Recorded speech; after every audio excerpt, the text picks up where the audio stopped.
gente vai dar continuidade aqui à nossa série. Tá bom o microfone, né?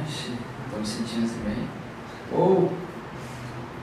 Vamos dar continuidade aqui na nossa série de sermões aí no Evangelho de Marcos. E hoje nós vamos utilizar o texto paralelo ao texto de Marcos, que está em Mateus, capítulo 16, dos versículos 1 ao 4. Lembrando que nós estamos no capítulo 8 de Marcos. E hoje a gente vai utilizar o texto de Mateus 16. Abra aí sua Bíblia aí, e eu te peço que você deixe ela aberta em todo o tempo. Mateus capítulo 16, dos versículos 1 ao 4. O texto fala o seguinte: os fariseus e os saduceus aproximaram-se de Jesus e o puseram à prova, pedindo-lhe que lhes mostrasse um sinal do céu. Ele respondeu: quando a tarde vem, vocês dizem, vai fazer bom tempo, porque o céu está vermelho. E de manhã, hoje haverá tempestade, porque o céu está vermelho e nublado. Vocês sabem interpretar o aspecto do céu, mas não sabem interpretar os sinais dos tempos. Uma geração perversa e adúltera pede um sinal milagroso, mas nenhum sinal será dado a vocês, a não ser o sinal de Jonas. Então Jesus os deixou e retirou-se. Senhor Deus, nós te agradecemos, Pai, pela leitura da Tua Palavra. Te pedimos que o Teu Espírito Santo venha iluminar, Pai, a nossa mente, o nosso coração, para compreender, Pai, a revelação da Tua verdade, Pai. E que nós consigamos aprender e colocar em prática tudo que nós ouvimos e aprendemos de Ti. Em nome de Jesus, amém. Gente, o texto aqui que a gente acabou de ler, ele começa falando, apresentando dois grupos de pessoas que se aproximaram de Jesus com a ideia de colocar Jesus à prova, com a ideia de testar Jesus de alguma forma. Esses dois grupos aqui de pessoas, a gente viu que são os fariseus e que são os saduceus. Esse primeiro grupo aqui, os fariseus, nós já temos bastante conhecimento, né? Nós estamos bem familiarizados aí com ele, porque Jesus está o tempo todo, boa parte da sua caminhada aqui, ele está contrariando esse grupo, porque é um grupo religioso. E agora, esse grupo, que por ser um grupo religioso, apegado à lei mosaica ali e aos enganos que eles mesmos criavam doutrinários, né? Eles criavam conceitos doutrinários que estavam para além da lei mosaica, para além daquilo que era a tradição, e eles tinham essa cultura. Já os saduceus, eles também eram um grupo judeu, eles também eram reconhecidos como uma seita judaica, mas eles divergiam totalmente dos fariseus. Eles não tinham o mesmo tipo de pensamento que o fariseu tinha. Eram dois grupos judeus, né? Mas que eles não compactuavam com os mesmos pensamentos ali. E a principal divergência entre esses dois grupos era que os saduceus, eles descredibilizavam totalmente a tradição oral da lei. A lei mosaica que o fariseu tanto se apegava, né? O saduceu ele já descredibilizava. Por quê? Porque ele se preocupava com a coisa escrita e não com a coisa falada, né? Isso pode ser positivo em algum aspecto. Dentro aqui dessa realidade, pode ser positivo em algum aspecto. E além disso, os fariseus, eles ainda esperavam a chegada de um Messias, né? Eles acreditavam que viria um Messias. Não que era o nosso, né?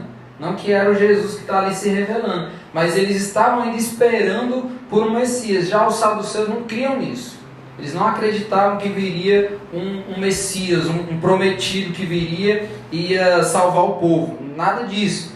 E a outra coisa também que diferencia os saduceus para os fariseus é que eles também não criam na ressurreição dos mortos. É tanto que o apóstolo João, quando ele vai escrever a carta, a epístola lá, ele começa tentando combater uma influência externa de um povo que tinha essa linha de pensamento.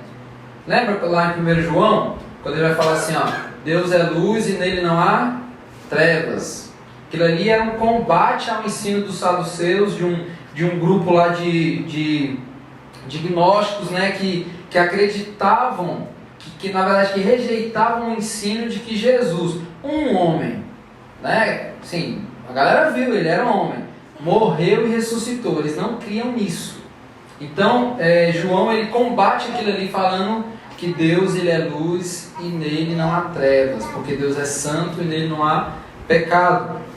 Esse grupo aqui é o grupo dos saduceus. Então, agora esses dois grupos que são totalmente opostos, né, que não compactuam com os mesmos pensamentos, eles estão unidos para tentar provar Jesus. É tipo assim, vamos nos unir por um bem maior. Para eles, né? Vamos nos unir aqui para um bem maior. E eles estavam unidos ali para tentar, talvez humilhar, envergonhar Jesus, talvez colocar Jesus numa saia justa e Jesus não conseguisse sair, né? A gente tem visto aí, no decorrer desse livro, do Evangelho de Marcos, que os fariseus, eles sempre estão por perto, sondando ali a caminhada de Jesus, com a ideia de encontrar em Jesus um ponto que possa incriminá-lo. Está o tempo todo assim, então eles estão o tempo todo ali observando Jesus, criando situações para que Jesus venha se contradizer ou coisa do tipo. E aqui está os dois grupos então reunidos para tentar provar Jesus. O que eles estão fazendo? Eles estão cobrando de Jesus aqui um sinal miraculoso vindo do céu que pudesse trazer legitimidade para a mensagem que Jesus pregava.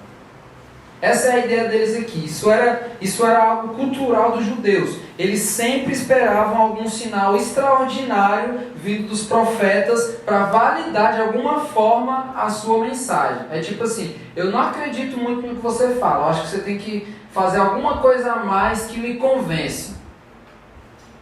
Isso que eles estão tentando fazer aqui. Então, para os fariseus, para os saduceus, se Jesus é quem ele diz que é, ele deve provar, né, com algum desses sinais extraordinários que vem do céu. Essa é a ideia deles aqui. E olha o que o texto fala. Ele respondeu, Jesus respondendo: quando a tarde vem, vocês dizem, vai fazer bom tempo, porque o céu está vermelho. E de manhã, hoje haverá tempestade, porque o céu está vermelho e nublado. Vocês sabem interpretar o aspecto do céu, mas não sabem interpretar os sinais dos tempos. Esses religiosos aqui, eles estão procurando aqui na revelação de Jesus algo que na verdade concretize o que eles querem, o que eles pensam e o que eles acreditam. Essa é a ideia deles aqui. Eles não estão, eles estão acostumados aqui, gente, a ter conhecimentos climáticos. É tanto que Jesus está falando isso. Vocês sabem muito bem. Vocês sabem tudo como é o nome, hein? Meteorologia, né? Vocês olham para o céu está vermelho, vocês falam, o dia vai ser bom. Aí quando está meio nublado, o dia vai chover. Vocês sabem de tudo isso, mas vocês não sabem interpretar os sinais dos tempos. Jesus diz isso. Jesus está afirmando em outras palavras aqui, que não adianta nada ser o senhor do tempo lá do Jornal Nacional. Não adianta nada. A mulherzinha lá que sabe tudo, né? Não sei o que. No sul vai chover, pancadas de chuva, não sei o que, uma onda lá, né? Não adianta nada saber daquilo ali e ser cego aos sinais. Não adianta nada. Tem aquela piada, né? Que piada não, é uma expressão que já até me cobraram que não pode falar, né? Mas assim, o pior cego é o que não vê. É pai, né? Tipo assim, eu acho que a Maria que me cobrou isso. Isso é pai, não pode fazer isso, tal, porque o cego, né? Mas tipo assim, trazendo para essa realidade, cara, eles são cegos aos sinais. Eles estão esperando algo extraordinário, sendo que Jesus já tem revelado ali a sua natureza ali, dia após dia, sinais. Então, o texto continua o seguinte. Não, peraí. Mas Jesus então está afirmando que não adianta nada. Não adianta conhecer o clima. Não adianta se você está cego, se eles estão cegos aos sinais, se eles não conseguem compreender além daquilo que é natural. Então sabe o que a gente consegue aprender aqui com Jesus? nessa afirmação? Quem anda olhando para o céu o tempo todo, né? A galera que flutuando, olhando para o céu, buscando a revelação de Deus vindo do céu, deixa de percebê-lo no aspecto horizontal. Quando a gente está caminhando o tempo todo olhando para o céu, esperando o milagre, esperando o extraordinário de Deus, esperando algo surpreendente, a gente deixa de percebê-lo aqui, no aspecto horizontal. Porque Deus, Ele se revela, Ele mostra o seu amor, o seu cuidado, aquilo que Ele é, aqui, nesse aspecto. Entendeu? A gente consegue ver isso então. Olhar para o alvo, como a gente fala, nós temos que olhar para o alvo, irmãos. Né? Olhe para o alvo. Olhar para o alvo não é olhar para cima. Literalmente, não é olhar para cima, é olhar para Cristo. Entendeu? Então, Jesus fala assim, uma geração perversa e adúltera. Que pesado que Jesus está usando aqui, não, esses caras. Uma geração perversa e adúltera pede um sinal milagroso, mas nenhum sinal será dado a vocês, a não ser o sinal de Jonas. Então Jesus os deixou e retirou-se. E aqui o processo contínuo da revelação aqui messiânica de Jesus dá uma avançada. Essa é a primeira vez que Jesus está presumindo o caminho da crucificação. Jesus ele sempre está avançando em se revelar, mas ele nunca está apontando para esse caminho. Agora Jesus está apontando para o caminho da crucificação como redenção para o povo, para o seu povo. Essa fala de Jesus aqui tem essa característica. Jesus ele chama os fariseus e os saduceus de geração perversa e adúltera. Por quê? Porque eles estão pedindo sinais miraculosos a Jesus. Eles estão pedindo sinais. É igual quando a gente faz assim, ai Jesus, eu preciso tanto daquilo. Ai, minha vida está tão difícil, eu queria tanto alcançar aquele negócio, aquela determinada coisa que eu sonho. Eu queria tanto aquela roupa, eu queria tanto aquele tênis, eu queria tanto aquilo lá, sendo que Deus ele está te provendo ali o que você precisa e o que Ele sabe que você precisa, mas você não está vendo que você quer coisas extraordinárias. A gente sempre fala sobre o aspecto do extraordinário de Deus. Quando a gente fala assim, quando a gente vê na Bíblia Jesus falando, né, vocês farão coisas maiores que eu, vixe, pô, pai. Imagina aí, Jesus fez altas coisas, uau, aí eu vou fazer coisas maiores, caraca, mano, o que será isso? O que serão essas coisas maiores? O que seria o extraordinário? O que seria o sobrenatural de Deus? O que seria esse aspecto? A gente precisa se atentar para isso, porque é o que Jesus está querendo questionar aqui. Vocês estão querendo algo muito louco? Está aqui, gente, os cegos vêm, os coxos andam, a mulher lá que veio caminhando lá, querendo a cura da filha, a filha está boa lá agora. Porrada de coisa. Vai lá na Decápolis lá, pergunta daquele carinha lá que dava trabalho lá na cidade, vê como é que ele está lá. Isso vocês não querem ver, mas vocês querem ver algo muito louco, os anjos no céu, aquela coisa toda, para comprovar a veracidade ali da mensagem de Jesus. Jesus está falando, olha, se atente para o que é real, se atente para o que está visível, mas que vocês não querem enxergar. Então Jesus está avançando aqui, porque ele está apontando o caminho da crucificação. Nós sabemos muito bem que a ideia aqui deles não é tentar de alguma forma ser convencidos por Jesus. Tipo assim, Jesus me convença. Você acha que os fariseus e os saduceus estão pedindo sinal porque eles querem ser convencidos por Jesus? Não! Eles não querem ser convencidos por Jesus. Eles querem humilhar Jesus. Eles querem que de alguma forma Jesus se perca. Que Jesus não consiga fazer aquilo. É isso que eles querem aqui.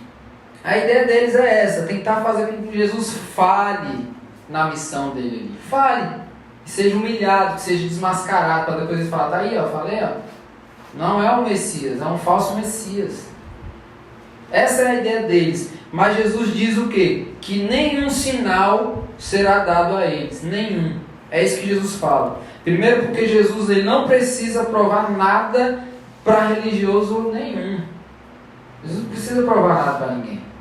Jesus não precisa legitimar a sua mensagem e os seus feitos para ninguém. Jesus ele não precisa disso. E segundo, porque a confirmação visível da revelação ali messiânica de Jesus não vem do céu.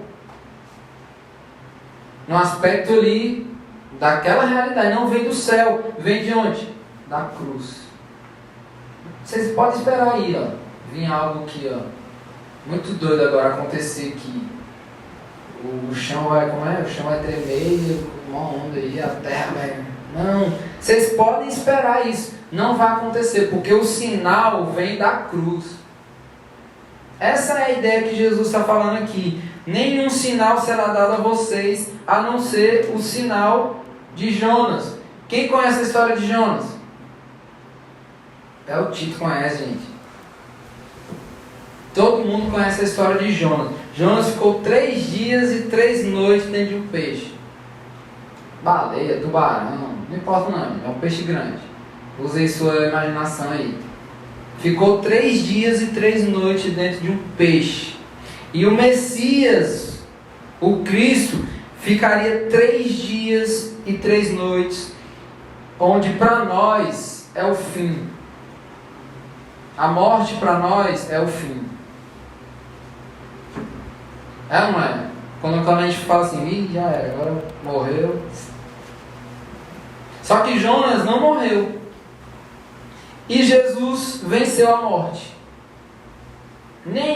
Jesus não falhou na sua missão. Só que Jesus vai falar, lá no capítulo 12 de Mateus, ele fala o seguinte: aqui está quem é maior do que Jonas. O Cristo, maior do que Jonas. Porque aquilo que Jonas passou ali, por desobediência, Jesus passou por obediência. Jonas ficou 3 dias, 3 noites, porque foi desobediente. Jesus ficou 3 dias morto. Por quê? Porque foi obediente. Por obediência. Esse é o sinal que nós podemos ver de Jesus. Então, a gente precisa entender uma coisa. A salvação, gente, ela é pelo que nós cremos. Não é pelo que a gente vê. Você percebe o que os caras querem? Eles querem ver. Mas nem é para crer. Eles não querem ver para crer. Mas muitos de nós estamos querendo ver para crer. Só que não é para ver. Não precisa ver. Ver já é contrário à fé. Como é que você quer crer vendo? É contrário à fé. Entendeu? Então a salvação ela é pelo que nós cremos. A nossa posição diante da salvação é a fé. É o que nós cremos e não o que nós vemos. Jesus ele está andando aqui, ó, por toda aquela região já faz um tempo. Ele tem feito grandes coisas por ali. Jesus está famoso, gente, naquela região ali. Não era o propósito dele, mas a fama dele está espalhada ali por causa das ações, por causa do que as pessoas estão vendo de Jesus. Jesus ficou famoso pelo que as pessoas estavam vendo e não pelo que as pessoas estavam crendo, simplesmente. Muitos estavam crendo, mas a maioria só estava vendo. A maioria só estava seguindo Jesus porque queria ver. É ou não é? Igual a gente. A gente está seguindo Jesus não é porque a gente quer crer no invisível, é porque a gente quer ver. A gente é pior que Tomé. Tomé 2.0. Nós queremos ver, entendeu? Então as pessoas elas ficam impressionadas porque elas estão vendo. Isso que traz a impressão ali, todo aquele aspecto de surpresa, porque elas estão vendo, mas isso não é suficiente para compreender o caráter da revelação de Jesus. Não é suficiente. A cruz é que possibilita a fé. É por causa da cruz. Sem ela, só é real o que se vê. Sem a cruz, só é real o que se pode ver. Entendeu? E o que se vê, o que Paulo vai dizer? O que se vê é transitório, passageiro. O que se vê é isso. Mas o que não se vê é eterno. O sinal que a gente precisa ter, a gente já teve. Os sinais para crermos em Cristo já tiveram, já aconteceu.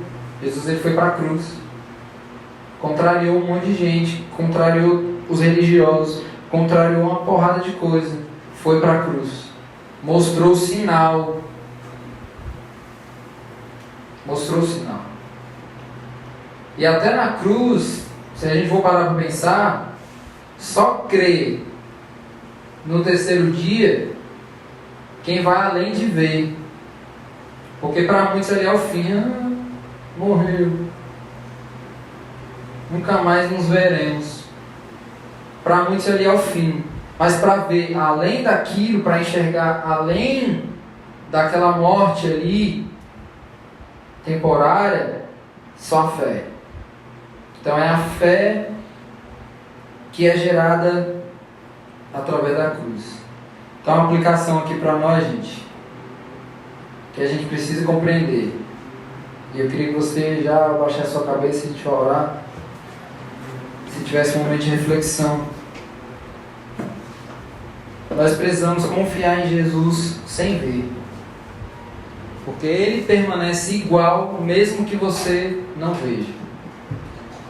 Deus ele não muda porque você vê ou deixa de ver. Deus continua sendo o mesmo. Jesus continuou sendo o Messias, mesmo que os fariseus, os religiosos não acreditassem. Jesus continuou sendo quem Ele é. Então nós devemos crer e não ver. Para nós não importa ver. Ver é só evidência daquilo que nós já cremos, como já agimos por fé. Então confie em Jesus sem precisar ver. Confie na provisão de Deus mesmo sem precisar ver. Quem sabe a gente precisa ter um hábito, criar um hábito de orar pelo que, agradecendo pelo que ainda nem aconteceu. Porque é muito fácil a gente se alegrar, agradecer a Deus pelo que já está ali. Então confie em Jesus sem ver, porque Ele permanece igual, mesmo que você não veja. Faça sua oração pessoal.